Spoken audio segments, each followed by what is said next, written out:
The most important first step before fitting your Erthe straps to your shoes is to, of course, make sure the shoe is thoroughly clean.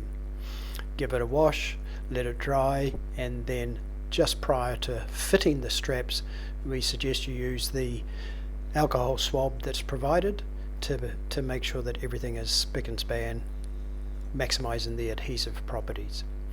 Secondly, check for wear and tear. So we want to fit the strap to the bottom of the shoe where there's the least amount of wear, and in this particular case it's on the inside of the heel of this particular shoe.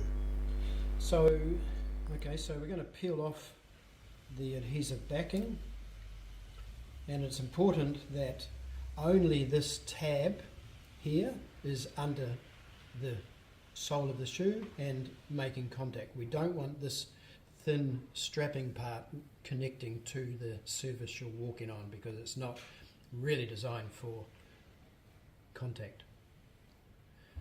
So let's just put it up this way.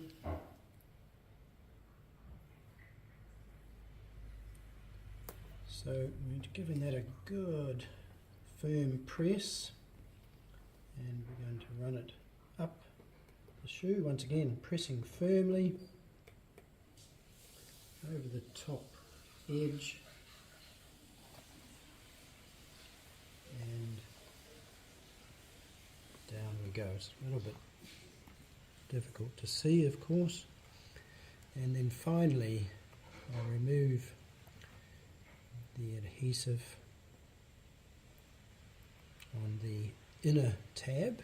So this, of course, is the part that your heel is going to make contact with. And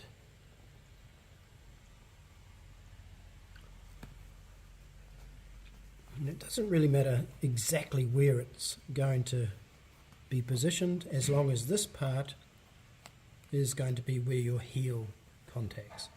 And you'll find the straps are really very thin and lightweight, and most people really won't know that it's in the shoe when you're wearing the shoe, particularly as you're going to be wearing with socks in most cases. And that's really all there is to it. Really bed it in, make sure it's firm in any of the little creases or whatever where there may be parts of pattern on the tread. Give it a really good work in.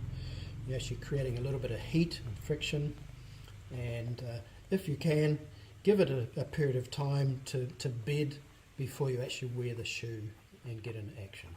But that's really all there is to it.